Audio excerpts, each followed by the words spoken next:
I've seen some of the potholes where Conor lives, so you could go swimming in them. They really are. You really are going in on the deep end. And speaking of the deep end, see what I've done there? I've transitioned towards the game, gents. I brought it back. I've saved us. Nobody noticed. So, Chris, fair to say now, Arsenal are frauds. The real set piece FC have shown up. The Reds are here. Yeah, I mean, it's not like we didn't have the players and the capability to do it. It just felt like, over the first half of the season, we really struggled. But yeah, we just score from every corner now. It's unbelievable, isn't it? We've got so many, dangerous players in the air. It almost felt like a matter of time, and it just needed better delivery. And I think now we've got it. So yeah, fair to say. However, we've replaced Aaron Briggs with our under-21 academy guy. Yeah, brilliant. He's earned a pay rise, but maybe need to work on defending them now. Well, small mercies and all that, Chris. I mean, as our resident statistician up in the top corner, Mr. Conor Crosby, 7 goals, I believe, now from set pieces for the Reds in a row, something like that, something ridiculous. Like that, yeah. Premier League record, set piece FC confirmed, like 7 goals in a row. That's ridiculous considering where we were a few months ago. And like whether it's Aaron Briggs' fault or whether it's the new guy coming in is his goodness, I don't know, but whatever is working, it is working. So that's good to see. Top of the set piece charts now for 2026, which is some turnaround, isn't it? It is, and one thing that's been really noticeable from the set pieces actually has been where they're delivering them to. They really are aiming for that 6-yard box now, and we're packing it. I think we've seen a trend of that, Chris, this season in the Premier League. It's just get everyone into the 6-yard box, put the ball in there, and see what happens.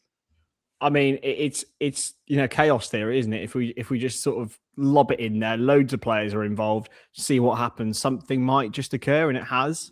I mean, it's become a real trend this year. Set pieces, long throws. We've seen Joey G lobbing in some long throws as well, which is not something I thought I'd see on a regular basis, but we are at that stage now. And it's a case if you can't beat them, join them, and if also you can beat them because we're clearly better than Arsenal at set pieces now, aren't we? So yeah, up the boys. Also, having Virgil van Dijk, Connor, feels like a cheat code sometimes from set piece. I mean, the goal he scored today, he had 2 lads hanging out of him, one grabbing his shirt, another grabbing his arm, and he still managed to find his head on the ball and put it in the goal. He's a force of nature when he's at it, isn't he? Like, there's just no stopping him whatsoever. And I don't know how many goals that is recently, but there's definitely been a few. Like, he's such an asset to have at the back and the front, especially when we are, like you said, lobbing balls straight in on top of the keeper now. Like, we are really just like putting pressure on every single corner, which is good to see. And I'm sure him and Kanate will get a fair few between them between now and the end of the season if it keeps going like that. But yeah, good goal today ultimately. And yeah, just good to see him getting back on the score sheet again. I don't say this very often, but I want to say well done to the referees because it'll be easy to start bottling a lot of these and start giving out free kicks for people, but they're letting a bit of physicality happen, Chris. And yeah, I think the league's all the better for it. Yeah, if you blow up, I mean, to be fair, there's been so many instances this season where they've played things absolutely by the book, which sort of covers them in that way. But like, look, that's a bit of shoving. Van Dijk was getting pulled down by 2 men and he still scored. I mean, if he hadn't scored, there was a real claim for a penalty there. I'm glad he used the word down after that sentence and not off. But yeah, there's so many instances of it all around. Like, just play on, get on with it. You know, these guys are big, tough, physically built guys. Like, let's just get on with it, play football. And yeah, if we're going to play set pieces and for set pieces to be a huge part of football now, then it has to be let go, especially in the Premier League. Would you agree, Connor? It's great to see them. Yeah, there's always going to be wrestling. There's always going to be grappling in the 6-yard box or from set pieces, but just let them get on with it. As Chris said, unless it's something really, really blatant, just let them get on with it. I think in general, it's not going to, like, no one wants to watch like a stop-start game, like even like I don't know, dodgy tackles or just like you don't want every single thing being pulled up. Like, as long as it's consistent as well, to be fair. But like, yeah, definitely, I'm much more of a fan of letting advantage play for things, letting like some pushing and shoving go. Like, it's, you don't want to like bring it back too much to like, right, you can't have any contact whatsoever. Like, and it does seem to be going that way a bit in recent years. So it's good to see if it is turning around that we can actually have a little bit of pushing and shoving. But yeah, I agree. There probably was a good shout for a penalty there as well if Van Dijk hadn't stuck it in the net, but thankfully he did. I want to move on for a second to speak about Milos Kerkez, Chris, and how he's really settling into the team. I mean, he gave me a fright in the first half when he collided with the centre circle. It was a real whack. I mean, we're talking about potholes. Somebody needs to go check the middle of that pitch because I think Kerkez was seeing stars, but Batman returned straight back onto the pitch 30 seconds later, and again, just really showing the qualities as to why we bought him from Bournemouth. I think I want to give us all credit here because there was a lot I'm of happy to have a bit of credit. Go on, Chris, give me some there credit. was a lot of bandwagoning at the start of the season on Kerkez, right? We all know that he's a bit mental, and he's a bit, was a bit of a loose cannon. But we all said on this podcast, you can see the raw materials there for Kerkez. I want to go pull up all the podcasts, go and see them. This is what we all said. There will be a Liverpool starting left back in there. And we're seeing the fruits of that. And also, I think what we are seeing and what we've seen more of today is people trusting him. He's got a wicked delivery, man. That's one of the reasons why we bought him, is because one of his crossings unbelievable. The one that he did to Ekitike, especially. I think Ekitike might have fouled or something, but he really whipped it in. It was like Robbo in his absolute peak. So yeah, this guy has got all the raw materials. I think he could go on to be, one of the best left backs in the league and maybe even the world. Why not? What I want to know, Conor, really about Milos Kerkez is, are him and Dominic Szoboszlai going to show up as Batman and Robin at any point this season? Because it's got to happen. Yeah, but if Milos has claimed Batman, would Szoboszlai really happy to be Robin in that instance? You know what I mean? Like, it will be class, but I can't see Szoboszlai settling for sidekick kind of role here. Like, if anyone has to be Batman, I'd say it would have to be Szoboszlai, to be fair. Yeah, but I can see Milos Kerkez in the Batsuit. I can see it. Real proper like 1960s, 70s Batman. I feel like I can see Szoboszlai being like the Joker instead or something. Go full on like one versus the other. I'm a heterosexual man, but Szoboszlai walking in today, unbelievable. My goodness me. Like, did you see that? The Tommy Hilfiger walking. Hilfiger, yeah. Oh, mate. Unbelievable. What a guy, by the way. Still sprinting around with 90th minute on the line. Yeah, covers a lot of ground. That's our boy. That's our Robin. I want to just take a minute to talk about the wide positions because, we often come in for a bit of grief, Conor, when we talk about Mohamed Salah and Cody Gakpo. I've long defended Gakpo this season and thinking that I don't think he's as poor as people are making out. I think we just miss Luis Diaz, and that has kind of glossed over a little bit of Cody's decent performances this season. The fact that we don't have that dynamism on the left, I think Cody's getting some of the flack for that. But I do say as well that he hasn't been his best. On the other side, though, I mean, it's getting worrying now, the situation with Mohamed Salah, because I can excuse 10 games in the Premier League without a goal. Droughts happen to the best, but it's all the other stuff. He just doesn't look himself at the minute, Conor.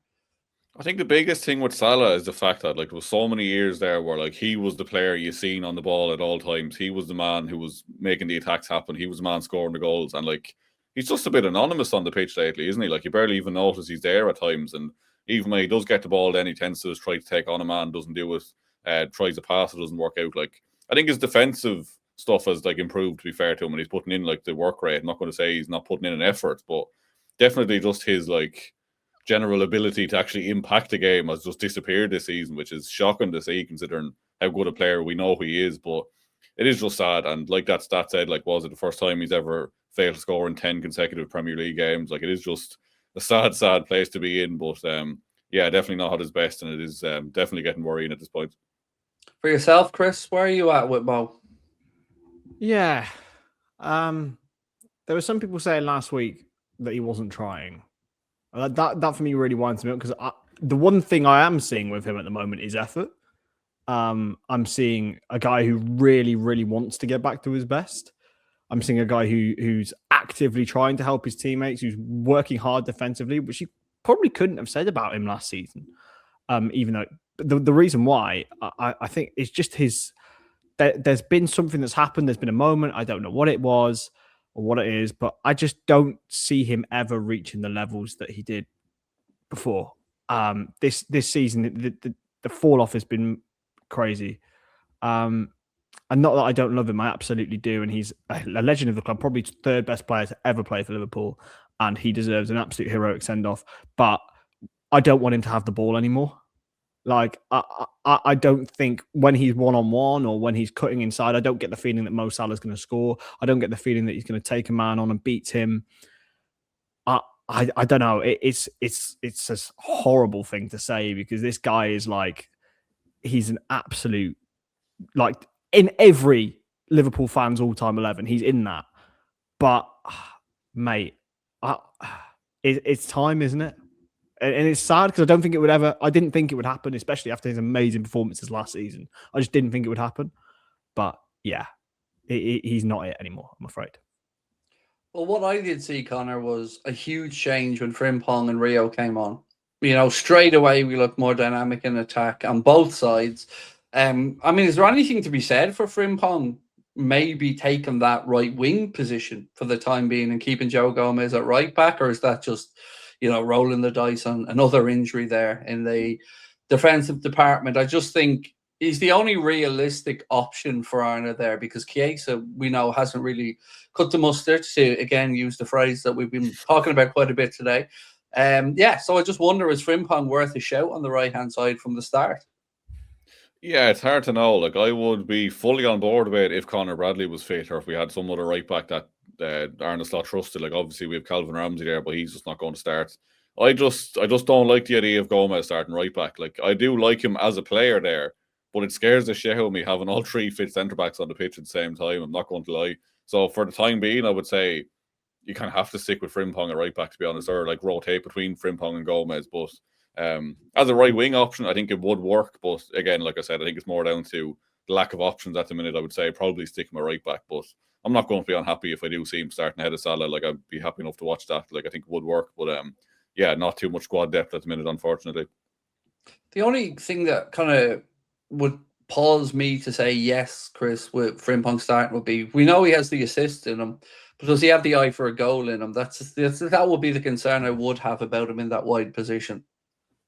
Yeah, and I also think he's better off coming as on an overlap as well. Like, he has more space. I feel like he when he has been, he's really performed well in that role. He's capable of it, of course. I actually, on Gomez, I actually think he is a right back now. I don't trust him as a centre half. I think we saw it this season, especially against Crystal Palace in that Carabao Cup game. Not going to bring that up again, but that was like one of the worst performances at centre back I've seen for Liverpool. I think he's actually really solid at right back, and has produced his best performances for Liverpool in the last 2-3 years at right back. For me, if we don't go and invest in a good centre half, that would be criminal, because I'd actually class him as a right back now rather than a centre back. But yeah, Frimpong right wing, not for me, but if we had to, we would. It's a good option to have in games, I guess. If the manager, let's say, starts Frimpong at right back, maybe the game isn't going our way, he could bring Joe on, push Jeremy a little bit further up the pitch. But